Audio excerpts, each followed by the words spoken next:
سلام دوستان عزیز، من امیر مهرت اکسترن هستم. خوش اومدید به این ویدیوی چیکنگانی.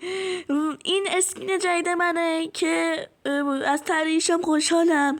این میبینید که خیلی خفنه. بله، و خبر دارید این میمای ایتالیایی اومده، خیلیاتون میدونیدش مثل خودم، و اومدم تو چیکنگان براتون بسازم. خب این کسی که انگلیسی بلده ترجمه میکنه؟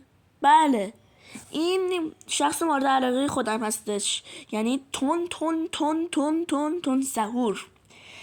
و بعدی بومباردینو کروکودیلو بومبه بومبه. حالا نمیخواد اونم بگم، لهجه‌ش هم نمیدونم درست گفتم یا نه. اینم بمب زیزشه. و حالا بریم سراغ دوست عزیزمون که برنینا کاپاچینا. بله، دهنم براش نذاشتم متاسفانه. اینم کاپوچیناشه. و حالا بریم سراغ داداش تون تون سهور، یعنی تا تا تا تا تا تا تا سهور. حالا یه شعر دربارش بسازم.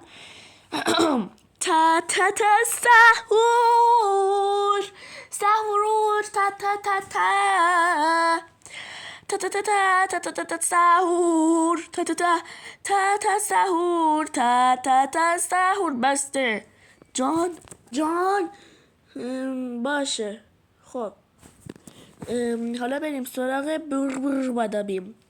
دماغ ویلیجری، داداشمش میگه دماغ ویلیجری. این دست سمت راستشه، اینم دست سمت چپ. حالا یه آهنگی با هم گوش بدیم، یکم خسته شدم، خودم برم استراحت کنم. Сигма, сигма бой, сигма бой, сигма бой.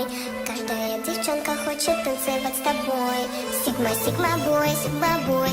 خب بسته.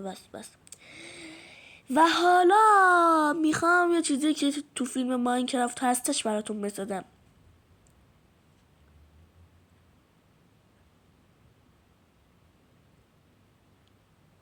تدا اهرامو بکشم.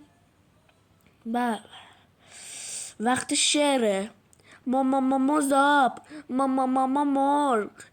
مهراد یه چیز خوشمزه درست کرد که اصلا هیچکی فکرشو نمیکنه. یه چیز ترد و خوشمزه که خیلی خوشمزه است. حالا میخوایم بدونیم پارت بعدی چیه، پارت دوم.